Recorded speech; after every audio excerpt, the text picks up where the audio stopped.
WRUULP Savannah, Georgia, 107.5 FM, WRUU.org. We are Savannah Soundings, community radio with global soul. Savannah Lexicon, and speaking with Emily Carilla. And Emily is the executive director and river keeper from Ogeechee RIver Keeper. And Emily, before we get quite to you, let me just make a couple of statements. I want you to know, again, Savannah Lexicon is what you're listening to, broadcasting live from the heart of Savannah's downtown historic district. Savannah Lexicon, for those who are not familiar, is a quote-unquote talk show. I rather like a conversation show better than talk show, but whatever you want to call it. And I speak with representatives of the local government, social service organizations, cultural organizations, artists, writers, craftsmen, and women, most anyone who can help shed some light on how to live a well-informed, full life here in the most beautiful city in the nation, Savannah, Georgia. And Savannah Lexicon is now broadcast. We have a new schedule. We're every Tuesday and Thursday from 8 to 9 in the morning. And we come on after my Savannah Rising show from 7 till 8, which is good Americana music. I want to let you know for sure, this is WRUULP, Savannah, Georgia, 107.5 FM, WRUU.org. We are Savannah Soundings, community radio with global soul. And the general disclaimer, the viewpoints expressed in the following program are not necessarily those of WRUU, its license holder, or its staff. All right. So, Emily, how are you today? I'm doing well. Thank you. Good. Thanks for having me this morning. Oh, thank you for coming. I do appreciate it. And this is going to be interesting. Those of you listening out there, we are going to do a little bit of a recap on the general session of the Georgia General Assembly that recently closed, and look at some of the legislation that was either passed or put on the table or failed or whatever the case may be regarding particularly environmental issues, and most particularly water issues, right? That's right, yes. And thank goodness you're here, because it gets confusing trying to keep up with all this legislative process, you know? It does, yes. 40 days in the session goes very quickly, and things move very fast. Yeah. And you get, along you get news reports that talk about how it's proceeding, but the vote, of course, is not final. And so you get one sense of things, and then it can turn around and do a U-turn and what have you. But before we do that, let's just talk about Ogeechee RIver Keeper a little bit. Emily, tell us about the organization. Sure, yeah. So Ogeechee RIver Keeper, we're a 501c3 nonprofit. We are based here in Savannah, Georgia, but we actually work in 22 counties of southeast Georgia. Our mission is to protect, preserve, and improve the water quality in the Ogeechee River Basin, which spreads over 5,500 square miles in those 22 southeast Georgia counties. The Ogeechee starts as a spring-fed creek near Athens, Georgia, and travels all the way down 245 miles to our coast, and empties out into the Ossabaw and St. Catherine Sounds. So my organization is worried about the clean water in the river, underground, and whatever our communities might be using as far as the water resources go. So we want to ensure that it's clean for everybody. Yes. The right of everybody here. Okay, and we're happy that you're doing that, because it needs to be done, and it's an important thing to be done. And now, is this part of a larger organization as such? I mean, you're an autonomous, essentially, office here in Savannah, but the organization that you're part of is? So River Keepers, Mm-hmm. or Keepers, quote quote-unquote keepers are part of an international organization called Waterkeeper Alliance. Okay. And that is where we have keepers around the world working in their respective watersheds or river basins.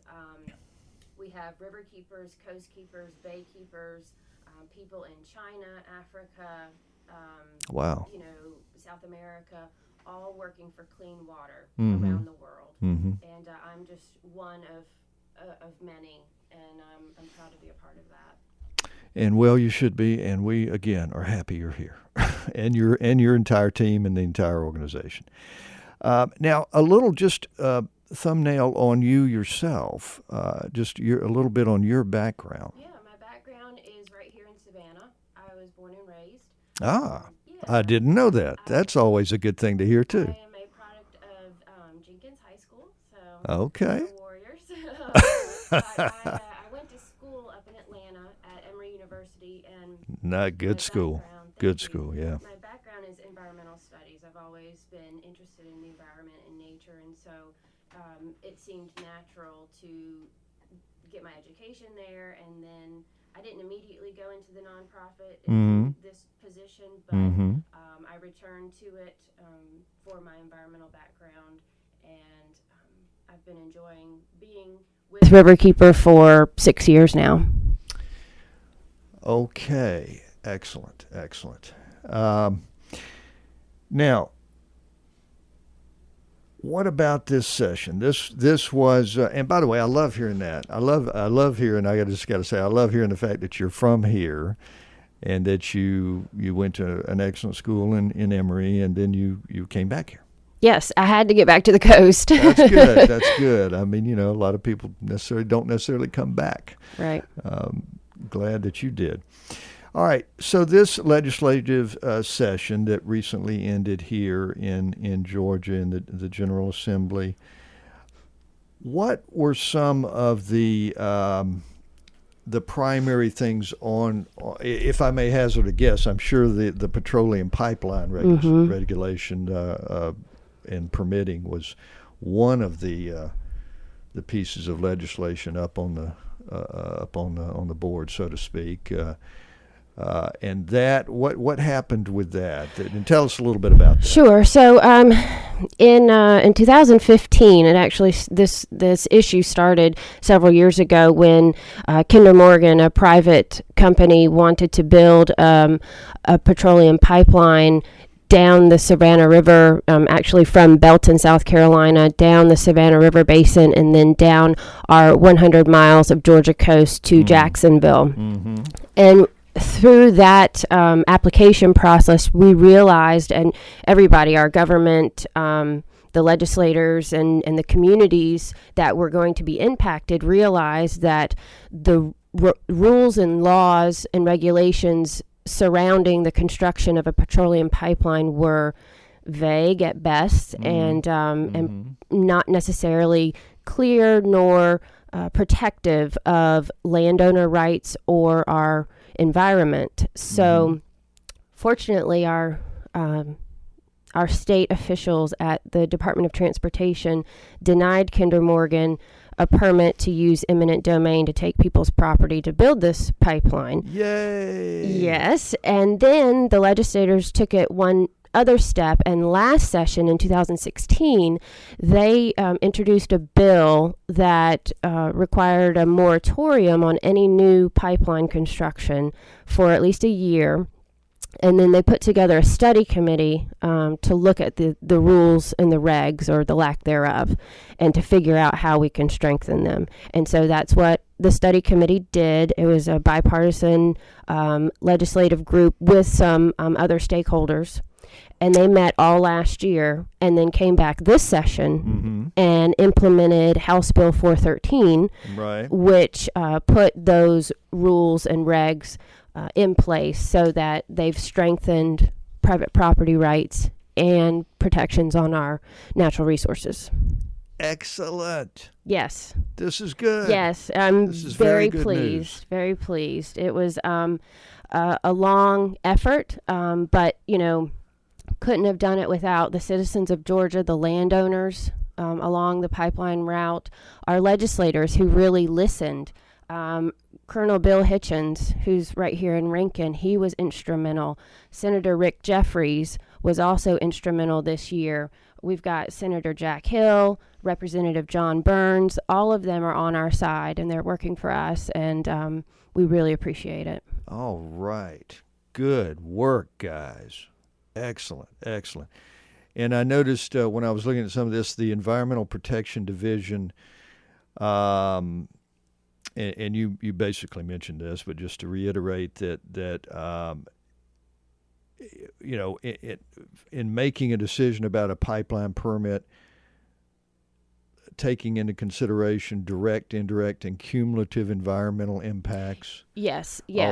So before, the Environmental Protection Division, when they were giving those environmental permits, didn't necessarily have to look at the pipeline as a whole. Right. And they would were only required to necessarily look at piecemeal, a stream crossing here and there, and that sort of thing. And so now they are looking at it comprehensively and taking everything into account, and working more closely, I think, with DOT, who would issue a permit for eminent domain should the company request that. Okay. And also looking at alternatives to the proposed pipeline or expansion, whether the proposed route is the least damaging environmental alternative. So good stuff. Yes, definitely. Good stuff. Now, was there another? There were a couple of others that we were taking a look at. Was there something else? I'm sorry, but was there something else related to the pipeline specifically? Oh, to the pipeline? Or not? Was that was the big one regarding the pipeline? That was the big one. That was the big win in our eyes this session. Okay. Good. The bill also, just a couple of other good points. It allows for an appeal of a permit. So should a landowner or a group want to appeal a permit that's been issued by EPD, we have a course of action to take that appeal step, whereas before we couldn't do that. Wow. And then there's also better notice provisions, so people are getting notified sooner, and more people are going to get notified should a proposal come in their area. Okay. So those are two other good points to the bill. To that particular bill. All right. Good deal. What was another piece of legislation? And that, we started off with the big one, big one and the best one. But I mean, that's good because people need to know about that, and we need to relish the fact that happened. Yeah, it was a good win for everybody, not just the environment, but the citizens of Georgia. And it was nice to work on the bill. It was a bipartisan bill. A lot of stakeholders, industry took a part in it. We worked with them on good terms, and it was a nice compromise. So the environment and industry and legislation can all come together and actually work together quite nicely sometimes. It's a beautiful thing. It is a beautiful thing when that happens, and it can happen, and particularly with environmental concerns. My goodness, it affects everybody and everything, and this ought to be, if you can't kind of reach some kind of agreement with that kind of thing, then I'm not sure what you would reach agreement on, but I certainly know it's not an easy process, and people have different perspectives on it coming in. But that's a beautiful thing that all worked together well, and that's very nice. No, there was something about this, and I'll be honest, really confusing to me, but this whole thing about the 25 feet from the buffers, the buffer zones. And, and is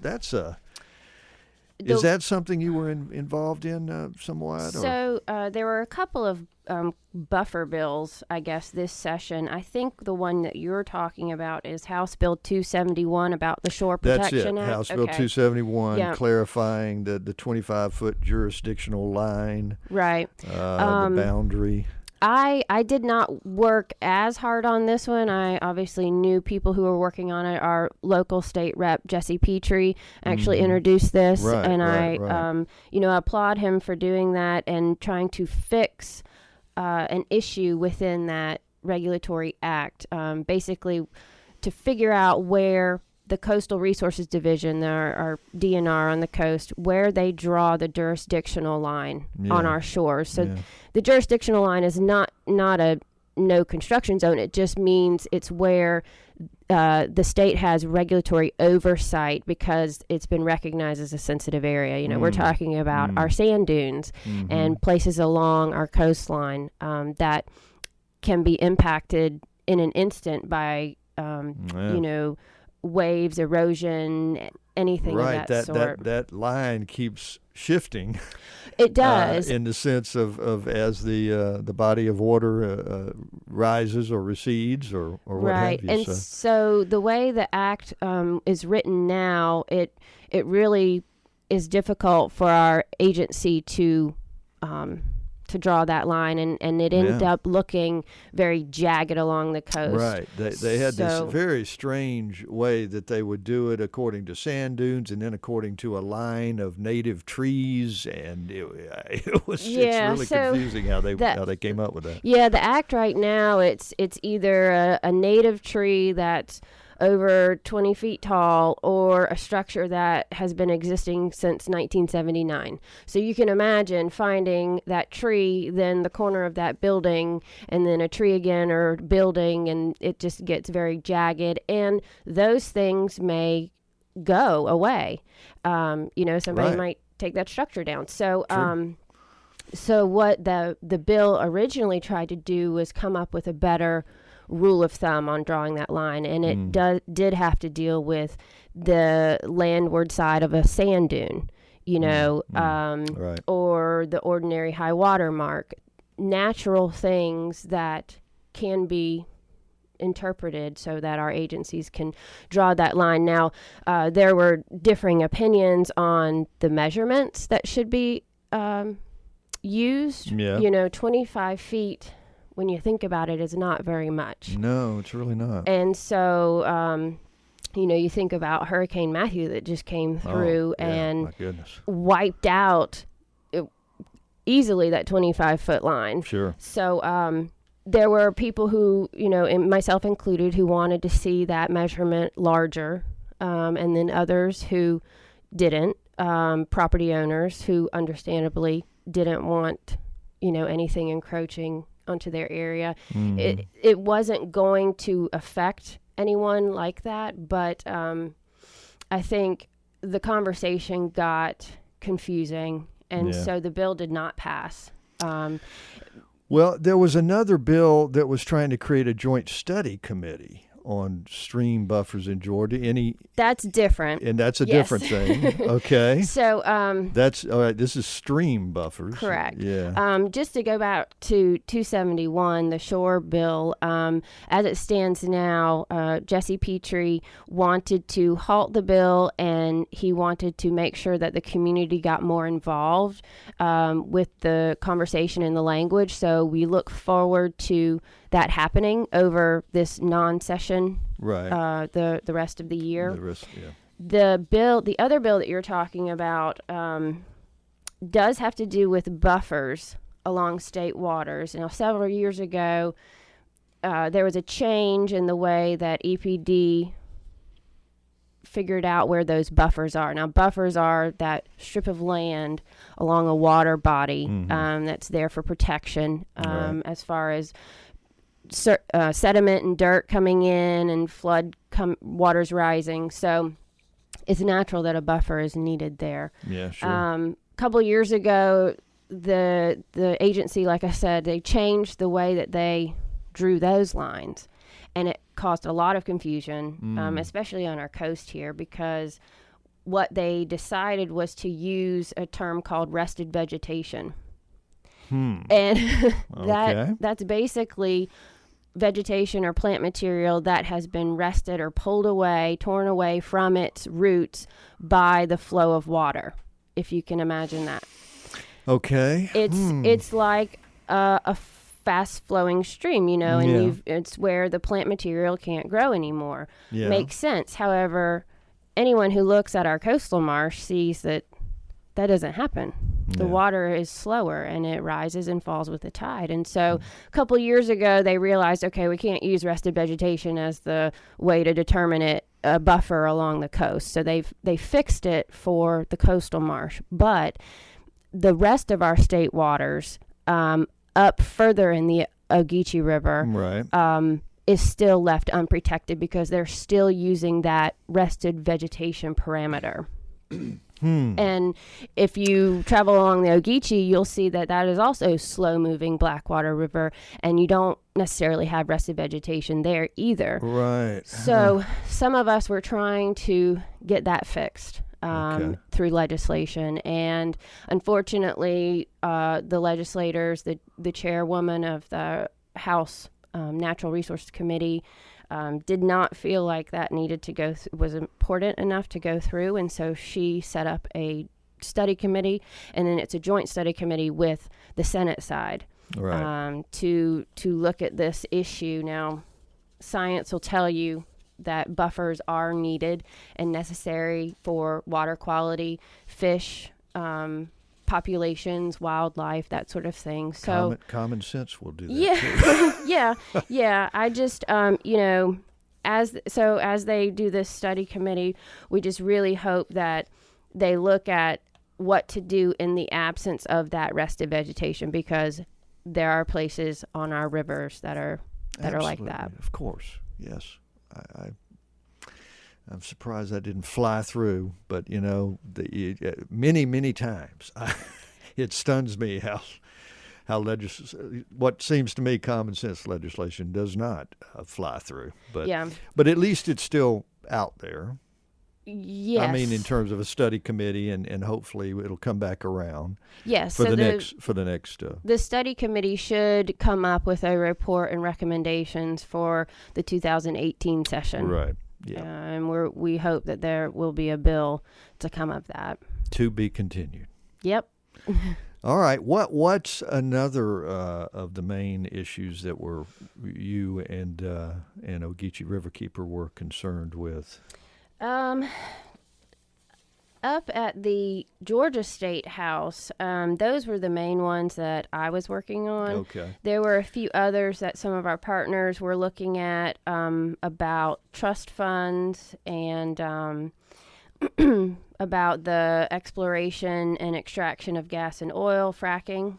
There was a fracking bill that did not pass. Hey. And it had support up until an unrelated amendment got tacked onto the bill, and it essentially stopped it. Oh, well, good. So you can imagine. I don't know how that happened, but good. No, it's not good. Oh, it's not good? We wanted the bill to go through, yeah. Really? Yeah, because it would have regulated, it wasn't stopping fracking, but it would regulate how that occurred in Georgia. Because North Georgia people are looking up there for a possibility of doing some fracking and getting some natural gas. So we wanted the bill to go through because it would put better regulations and oversight on it. Okay.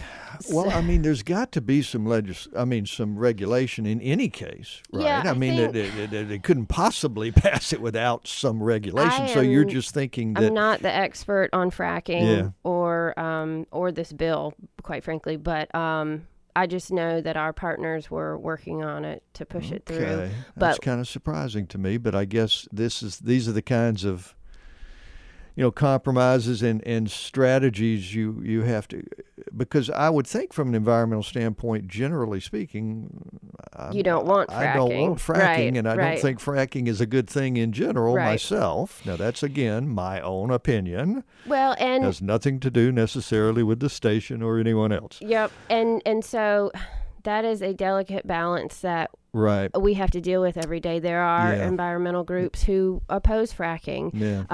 There are others who feel like it's going to happen, so we need to make sure that it's regulated and looked at and that's the best way possible. That sounds like what your position was. It was essentially one of that, it apparently is going to go through, so we need to make sure the best precautions and restrictions are in place. Right. It sounds like. Yeah, for the most part, that's how I approach my job. Yeah. Generally speaking, I work for the communities in my watershed or river basin that use clean water. Sure. That's not just the fisherman or the swimmer. That is industry. That is the farmer who's using water to irrigate the crops that I'm going to eat and use. So it plays an important role for everybody. And that's what I try and keep in mind. Good point. Good point. Okay, let's take just a brief break. And we aren't going to be gone long, folks. So just listen to this and listen and stay tuned in. And we will be back just shortly with Emily from, Ogeechee River Keeper. We will have more. So hang on just a minute. We're going to take a very brief interlude here.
WRUULP Savannah, Georgia, 107.5 FM, WRUU.org. We are Savannah Soundings, community radio with global soul. This portion of WRUU-LP Savannah Soundings programming is made possible by a grant from Sentient Bean, offering fair trade coffee, vegan and vegetarian food, and breakfast all day.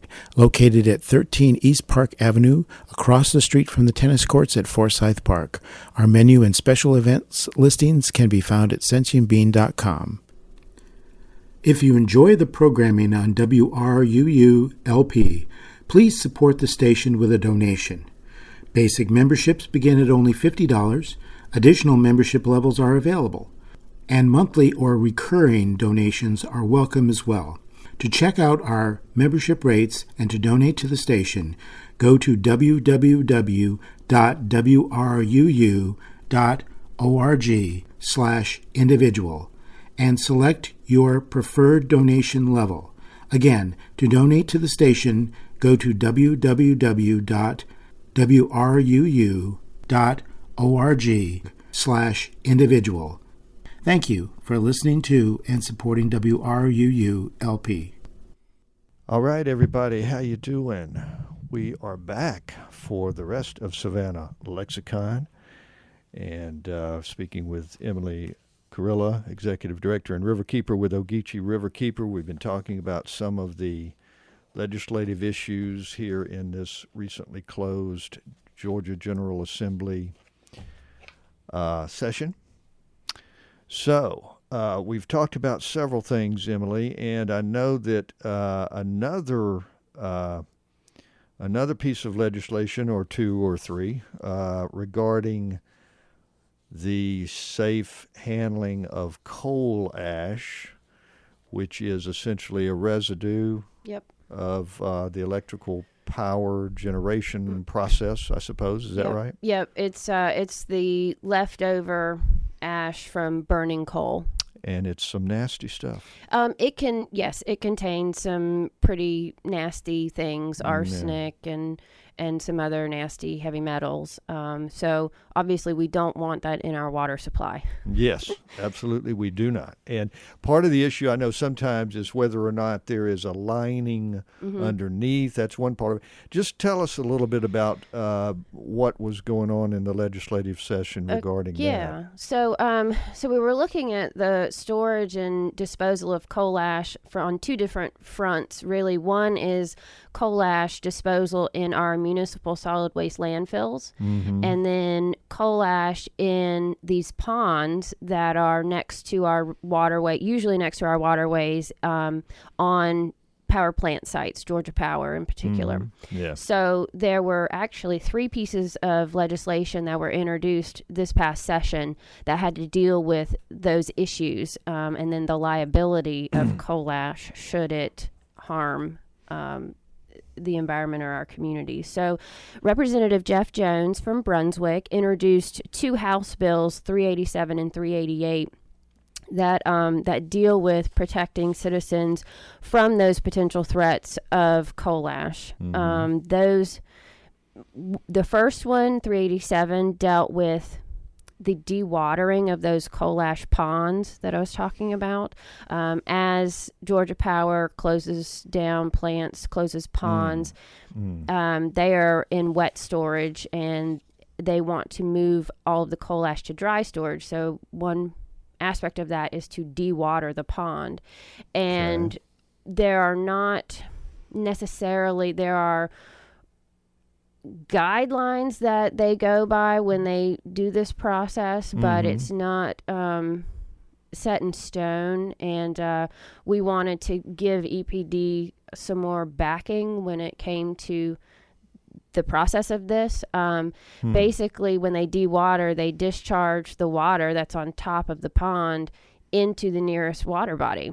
And they do that under a discharge permit that doesn't necessarily take into account all of those heavy metals that might be in that coal ash. Yeah, that sounds troublesome to me. Stirring around in the water. And so that first bill would have regulated that process a little better, required better monitoring of that water, that sort of thing.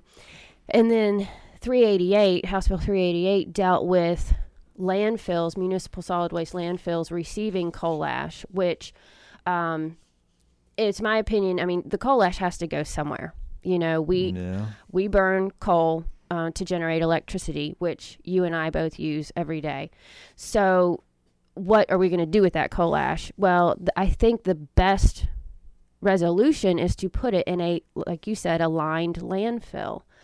But some of our municipal solid waste landfills that are allowed to receive coal ash may not be equipped to handle what they're receiving.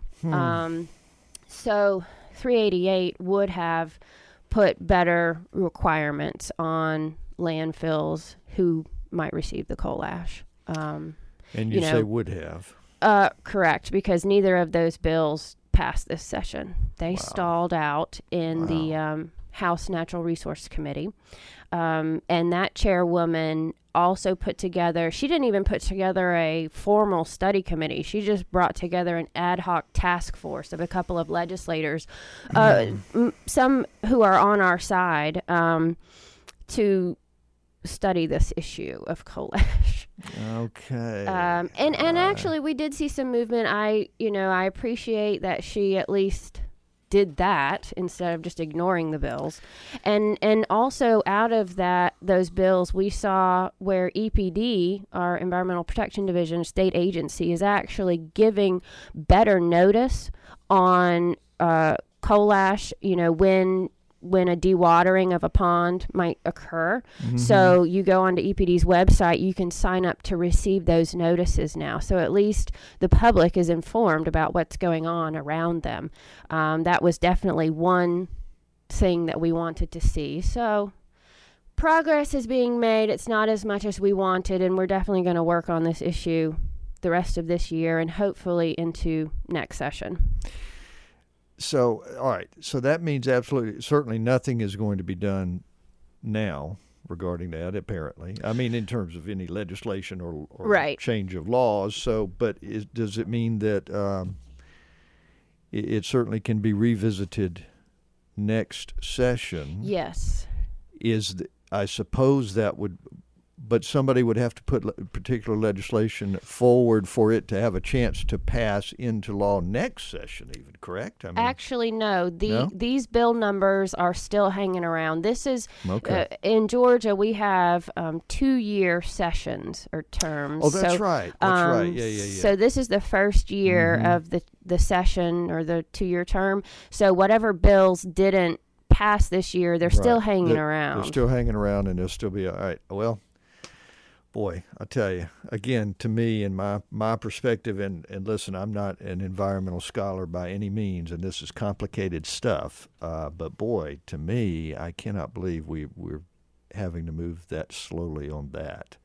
That seems like a no-brainer to me. Yeah. I mean, come on, that stuff is nasty. Yes. I mean, that incident in Tennessee a few years ago, my goodness. Yep. North Carolina has a lot of issues with coal ash. I mean, that stuff is really nasty. Yeah, and we want to be proactive and not deal with that, and these are what a lot of these bills do, and unfortunately, it's easier sometimes for people to deal with something that's already happened, and they have to be reactive versus taking the step forward and being proactive. Legislators, proactivity. Do you hear me? Proactive. Don't wait till the disaster occurs. All right? That's not good thinking. I know you're busy. I know you got a lot on your plates, but come on. And I'll tell you, actually, most of our local legislators get that. Yeah. The guys in the Savannah area and southeast Georgia. This particular chairwoman of the Natural Resources Committee lives in Noonan, Georgia, and she's got I think she's got a landfill in her basin or in her area that could receive coal ash. So you'd think that she'd be a little more concerned about it, but she had the power to not move it. And so she didn't. And I know here in Savannah we've got at Port Wentworth, Craft Power Station. That's a retired facility, but coal ash is actually stored there. And then I guess McIntosh Power Station in Rincon, which, and again, I don't know about all of this stuff necessarily. I'm not an expert on this, but I noticed that the McIntosh Power Station at the particular site that I was looking at that essentially rated their level of environmental hazard did not have McIntosh even rated. I don't understand why, but they had Craft rated as a low hazard rating. I mean, because it is a retired facility, even though coal ash is stored there. It's still there, yeah. And then McIntosh, no rating at all. I don't know why that is, and didn't have time to look further into that. But at any rate, that's definitely an important issue that we certainly hopefully can get proactive on. Now, I can tell you that we just got news yesterday down in Wayne County. Okay, yeah, you were mentioning community of Jessup. They were dealing with it. It was right in their face. So Broadhurst landfill is an existing landfill down there, and the landfill had applied, to build a rail spur through wetlands to their facility to bring in coal ash to dispose of at the landfill. And so obviously there are two problems there. One is building in a wetland. Wetlands are there for a reason. Right. And then secondly, it's the coal ash. Can that landfill handle the coal ash? And so the community came together and, spoke out hard against any coal ash coming into that facility. Yay. It is a lined facility, but they've had leaks in the past. And so yesterday, the company that runs Broadhurst Landfill actually said that they are rescinding the permit applications for all of those things. And because they've heard from the community and they want the community to be a part of this process, I really hope that they are honest with that statement and that they do involve the community, citizens that are down there who will be affected either way by whether the landfill's going to expand or not. So that actually was a nice piece of news yesterday. Absolutely. Good. It says that one for the good guys. Yeah, people are listening. And that just goes to show you, and again, everything has to have follow through, but if you're in a community and you voice your opinion and let it be known, it can actually have an effect. Definitely. Sometimes you wonder if it does, but it does. Mm-hmm. And so they have to listen, if enough people raise their voice, they have to listen. For just a minute, let's switch gears and talk about some of the other things that you guys do. And I know one thing is that you have at least a monthly paddle trip. We're gonna lighten it up for you there just a minute, folks. I know this is some heavy duty stuff that requires a lot of brain power, so we're gonna lighten it up just a tad here. Well, and I'll tell you this legislative work, this policy work is just one program area that Ogeechee River Keeper works on. Yeah. So we do have other program areas such as our Hometown Waters Education, which includes our paddle trip program, because we feel it's important to get people out on the river to understand what they're protecting when they support us. So so we pick a different section of the river each month from March to September, October, and we'll paddle that the fourth Saturday of each month. It's just a day trip, several hours.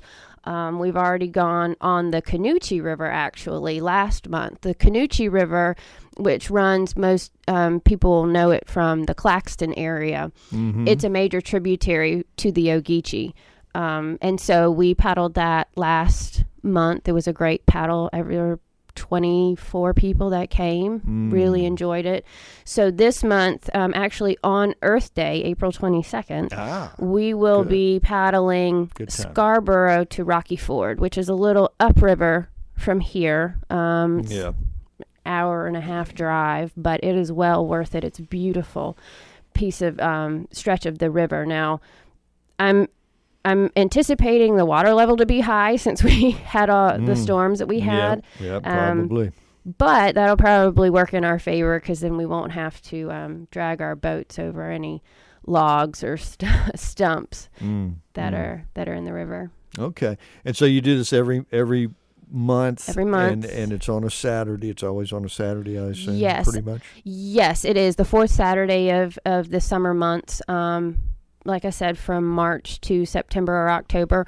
All of the information is on our website. It's www.ogeecheeriverkeeper.org. It has a list of our trip schedule, and then it gives a little explanation of where it is and what you would expect to find. And what's nice is the paddles are free for our members. So we are a membership organization. Right. They start on an individual level at just $35 for the year. And that's a bargain. If you're a member and you have your own boat, you can just come join us, wherever we paddle. Otherwise, we'd ask that you join either individual, family membership, whatever you feel comfortable giving. And we do have a few boats to rent out. We are looking for sponsors to buy some new boats, but we have a kayak or two and some canoes that people can rent for a fee. Okay. And you need to pre-register, I think. Of course, to get involved in that. do you have to pre-register even if you're a member?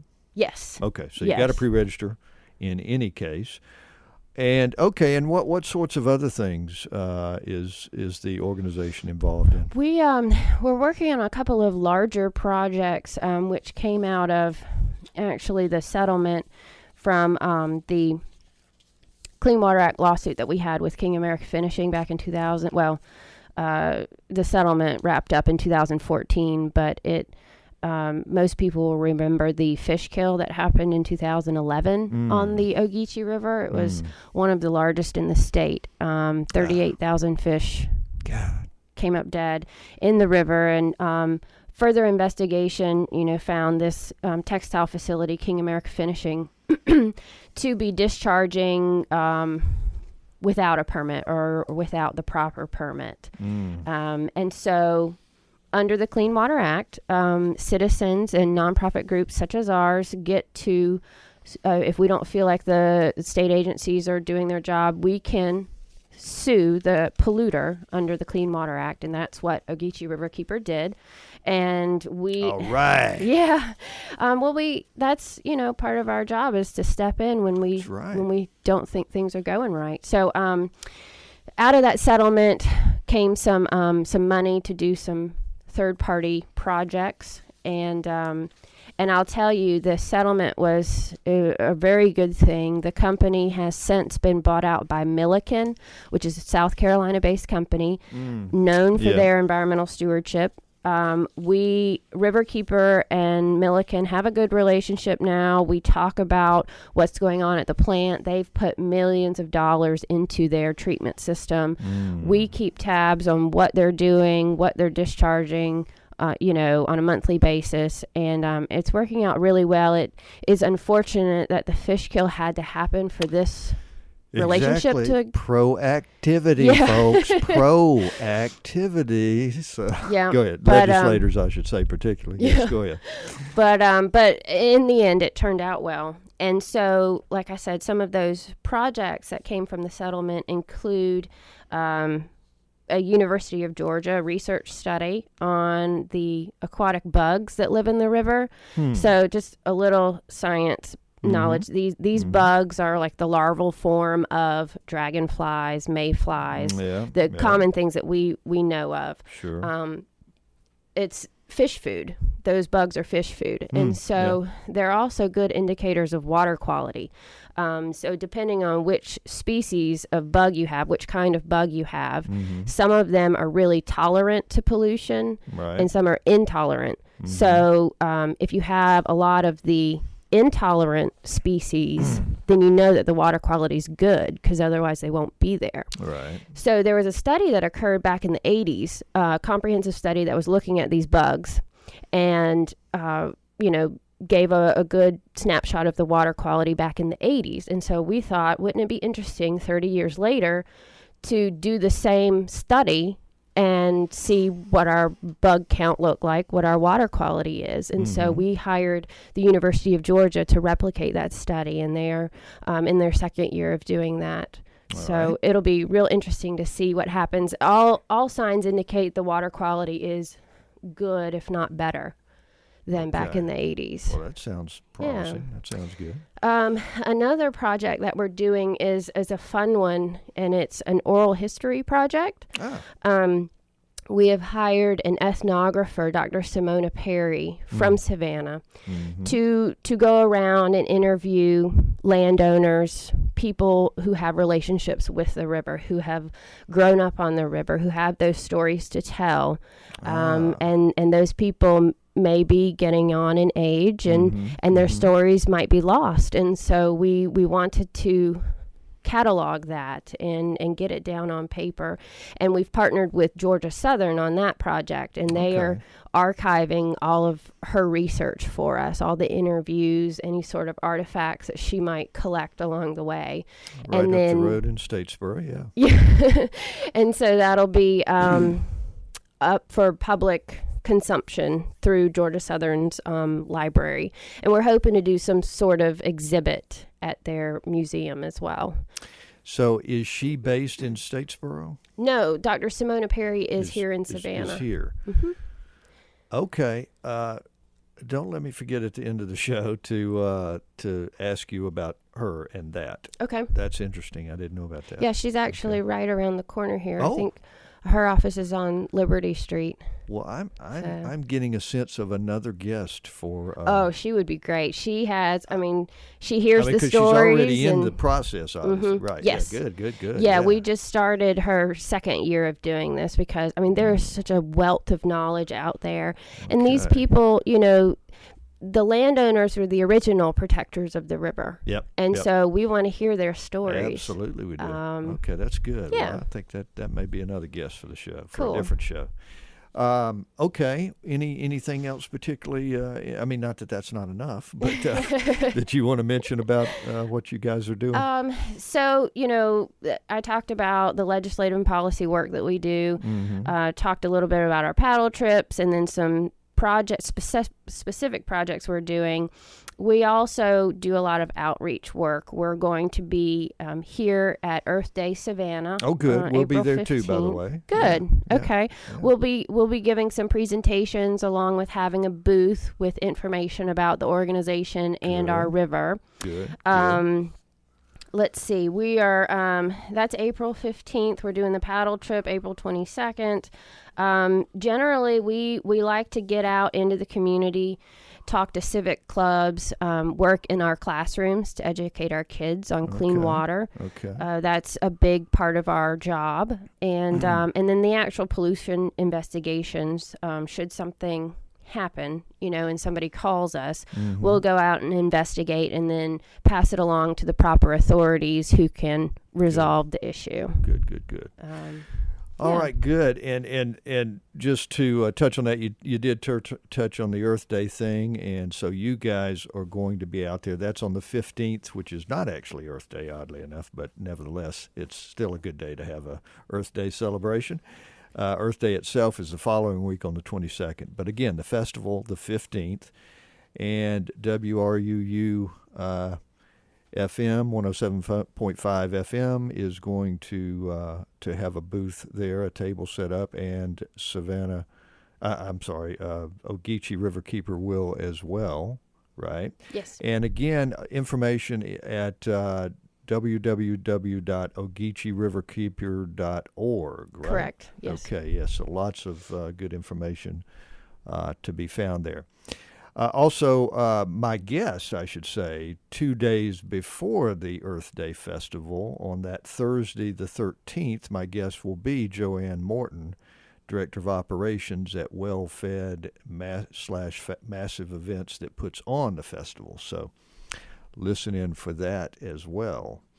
Okay, we are entering the last segment here, so I'm going to put us on to just a very brief musical interlude, not long. I'm going to come back and just make a few comments myself, and then we will close out the show. And so, Emily, if you'll hang with me, I'd appreciate it. Sure thing. Until the bitter end. Sure thing. Which hopefully won't be too bitter.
All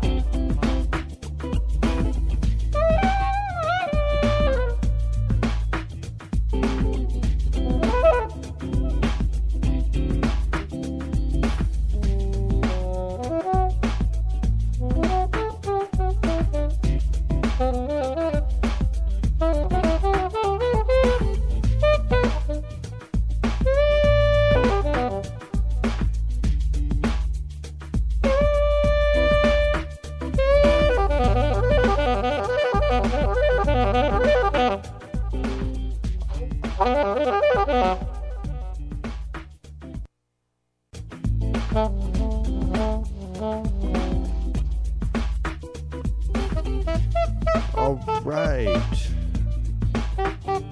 folks. Yeah, we're back. All right, we're going into the closing segment here. I just want to make a few announcements. You know, I try and let everybody know some of the cool, great stuff that is going on in Savannah from time to time. For instance, there is the Rape Crisis Center fundraiser, which is the annual Walk a Mile in Her Shoes event that is coming up. Wow, that's today. That's today, this evening from 6 to 8:30 in Forsyth Park. Participants are asked to secure pledges and walk around Forsyth Park in high-heeled shoes, which I can't imagine, but it's a very worthy cause. It's a very worthy cause. So that's going on tonight, 6 to 8:30. On the 8th, Saturday, is the 20th Annual Grand Scholarship Gala hosted by 100 Black Men of Savannah, 6 to 8 at Savannah Marriott Frontier, Riverfront.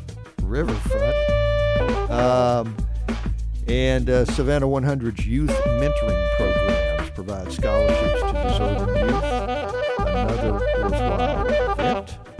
I'll have you know that local poet and author Robert Cohen will have a book signing from 12:30 to 3 at Indulge Coffee, 1305 Barnard Street. And that is coming up, I believe, on Saturday as well. Also, the Art March, which this year is going to include a parade, 3 p.m. April 8th at 41st and Whitaker Streets, is part of Art Rise Savannah's Art March. Will actually be a parade. The festival will follow from 4 to 9 p.m. in the DeSoto Avenue parking lot, free and open to the public. So that is a very interesting event that goes on. Also on, I guess that's Sunday, right? April 9th, Creating Flannery O'Connor. Daniel Morin, a history professor from Monmouth University, author of Creating Flannery O'Connor, her critics, her editors, her readers. That's at 4 p.m. April 9th at the Flannery O'Connor Childhood Home on East Charlton. And, of course, Flannery is a Savannah icon and favorite. And so we're always interested in those kinds of things going on. All right. Well, Emily, thank you so much. I appreciate you coming in. Thank you very much for having me. I really enjoyed it. Yeah, and keep up the good work. Thank you. Will do. Yeah, absolutely. And we'll quite possibly look into that oral history kind of thing that you got going, and for sure. And we may get somebody in on that as well. Okay, y'all, it's time for me to hang it up. But thank you so much for listening, and tune in again next week, and have yourself a very fine day. WRUULP Savannah, Georgia, 107.5 FM, WRUU.org. We are Savannah Soundings, community radio with global soul.